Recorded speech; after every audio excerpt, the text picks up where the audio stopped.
BX1+. L'invité de Fabrice Grosfilet. Notre invité, c'est Joël Maison, député pour Défi à la région bruxelloise et à la Fédération Wallonie-Bruxelles. Merci d'être avec nous, Joël Maison. On va parler d'enseignement supérieur dans un instant, mais je voudrais d'abord que vous commentiez le niveau fédéral, même si ce n'est pas là que vous êtes élu et pas là que vous siégez. Mais on entend parler à nouveau ce matin d'une coalition 77. C'est une idée qui avait été émise par votre président de parti, François De Smet. Coalition qui réunirait les grandes familles socialistes, libéral, écologiste, auquel on ajouterait Défi. Vous confirmez que votre parti est partant et prêt à, même avec ses deux modestes députés au niveau fédéral, prêt à jouer dans cette pièce-là ? Bien sûr que nous sommes partants. Bonjour Monsieur Grosfilet, bonjour à toutes et à tous. Avec 50 milliards de déficit, un cataclysme social et économique qui s'annonce, il est évident que nous voulons prendre nos responsabilités. Il est évident que nous ne sommes que deux, mais nous constituons une force de proposition et ou d'opposition. Et nous sommes évidemment enthousiastes à l'idée de rejoindre un gouvernement. Ce qui pour nous est important est qu'il y ait un gouvernement qui se forme de toute urgence. Ouais, c'est un petit peu une surprise que cette coalition qui avait été accueillie avec juste un petit peu de politesse lorsque François De Smet l'avait émise, elle revienne sur la table maintenant. Ça veut dire qu'elle vous sent crédible. Vous savez si François De Smet a déjà été contacté par d'autres présidents de parti ces derniers jours ou pas ?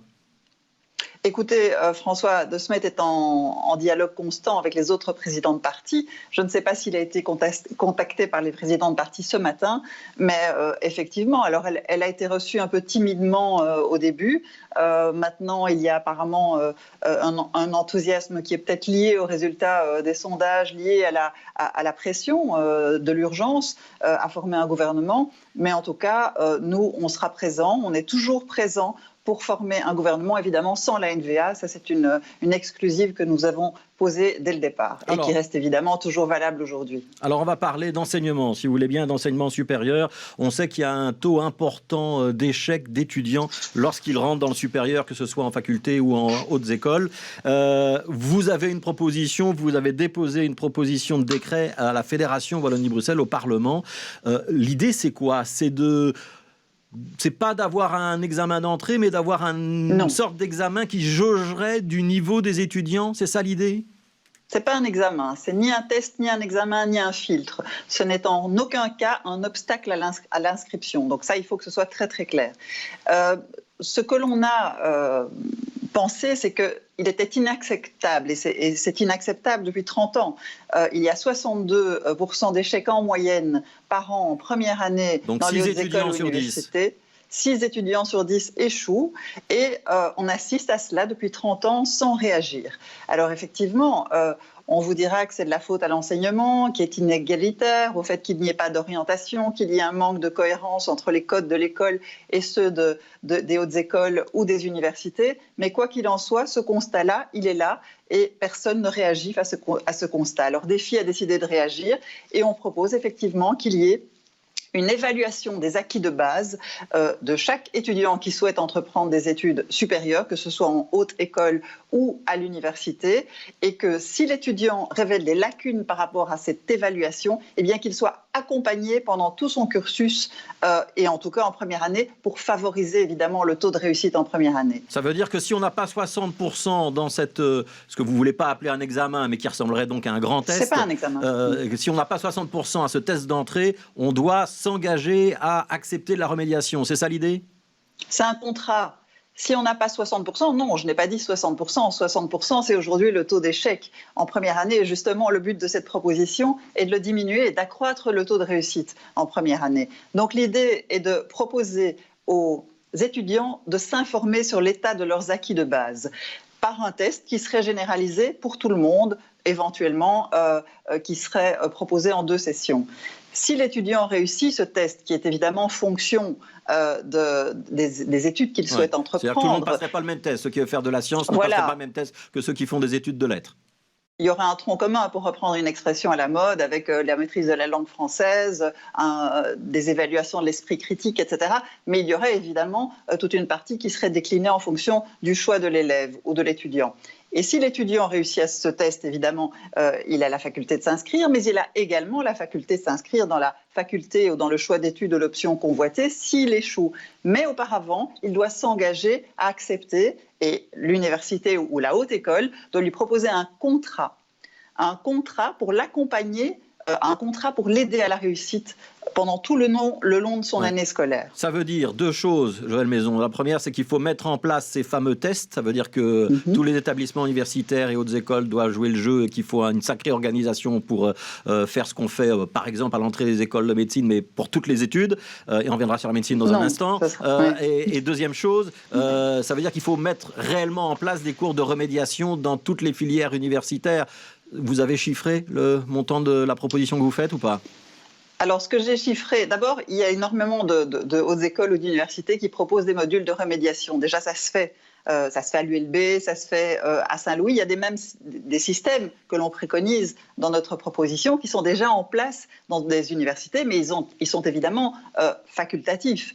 On le fait à Saint-Louis, on le fait à Namur, par exemple. Et on a démontré qu'il y avait, à partir du moment où l'étudiant était accompagné. Alors, on a perdu Joël Maison.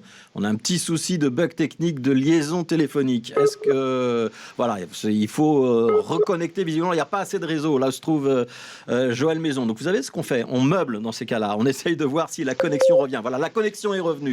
On vous écoute, Joël Maison.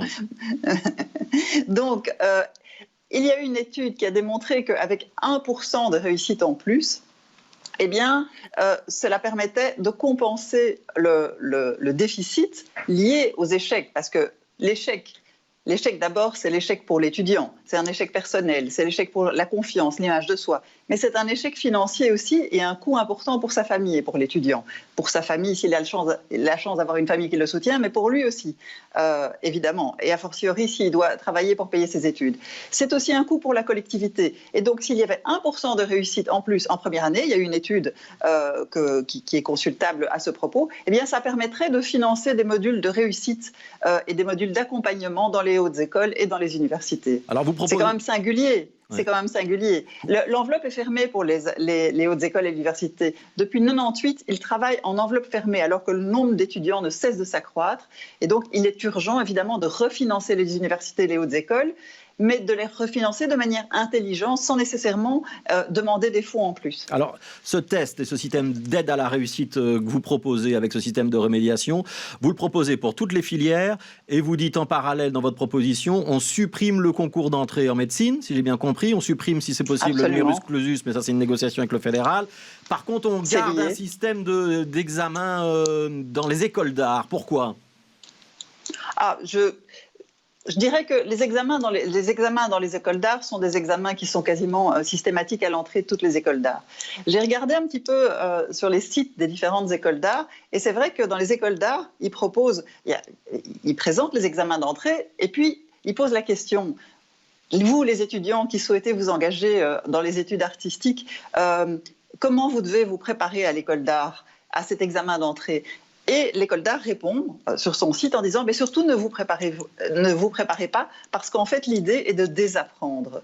Donc on est dans une démarche tout à fait inverse, la démarche artistique qui est une démarche de création et de désapprendre tout ce qu'on a appris. Alors effectivement c'est un peu excessif, mais c'est pour vous montrer qu'il y a un prisme tout à fait différent dans les écoles d'art, mais il est évident que si notre proposition est examinée, discutée et débattue, il y aura des amendements et il y aura des discussions et des dialogues à nouer avec les directeurs d'écoles d'art. Alors c'est une proposition de défi. Défi n'est pas dans le gouvernement de la Fédération Wallonie-Bruxelles.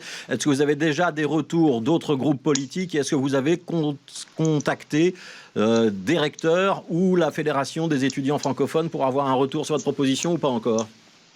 Alors j'ai eu quelques contacts avec des recteurs. Il y a des réactions qui sont... Ce sont des contacts qui ont été établis et noués avant que je dépose la proposition, mais bien avant, parce que c'était une idée que j'avais. Et depuis un bon bout de temps, il a fallu qu'on en discute en interne aussi. Alors j'ai un petit peu testé la température auprès de certains recteurs. Alors ça a été accueilli de façon mitigée selon les établissements. Mais évidemment, le corollaire, c'est le refinancement des universités, ou en tout cas ce financement de ces modules à la réussite. Parce qu'on ne peut pas proposer de l'aide à la réussite et l'imposer à tous les établissements sans évidemment leur donner les fonds pour cela. Et au niveau politique, vous avez l'espoir que ça puisse être débattu rapidement ou pas ? Écoutez, la déclaration de politique communautaire propose un tel système, mais sans qu'il soit finalement contraignant et sans que les modules d'aide à la réussite soient systématiquement proposés dans les hautes écoles et les universités. Donc je crois qu'il faut simplement aller au bout du raisonnement. Et il me semble qu'effectivement, la déclaration de politique générale pourrait constituer une belle porte d'ouverture à notre proposition qui va plus loin et qui est plus aboutie. On en parle dans combien de temps? Dans 3 jours, dans 3 mois ou dans 3 ans? C'est pris en considération demain en séance plénière et ensuite c'est renvoyé en commission. Ça dépendra à ce moment-là de l'agenda de la commission de l'enseignement supérieur. Une toute dernière question, je vous demande d'être très bref dans la réponse, Joëlle Maison. Il y a beaucoup de parents, notamment la FAPEO, la Fédération des parents d'élèves de l'enseignement officiel, qui s'inquiètent de redoublement cette année alors qu'on est sans cours ou en grande partie sans cours depuis plusieurs mois. Est-ce que c'est normal? Est-ce qu'il y a quelque chose qui est en train de se passer dans les écoles où on avait dit il n'y aura pas d'évaluation et les redoublements seront exceptionnels? La ministre Caroline Désir n'est pas tout à fait écoutée par la direction d'école? J'espère que la ministre Caroline Désir et que ces circulaires seront respectées scrupuleusement et plus que ce que les dernières actualités nous laissent entrevoir, parce qu'il serait vraiment injuste que beaucoup d'étudiants et d'élèves redoublent cette année dans les circonstances terribles dans lesquelles ils ont dû apprendre ou ne pas apprendre durant ces 3 derniers mois. Merci Joëlle Maison d'avoir été avec nous. Donc Joëlle Maison, députée bruxelloise et députée au Parlement de la Fédération Wallonie-Bruxelles pour le parti Défi. Merci à vous.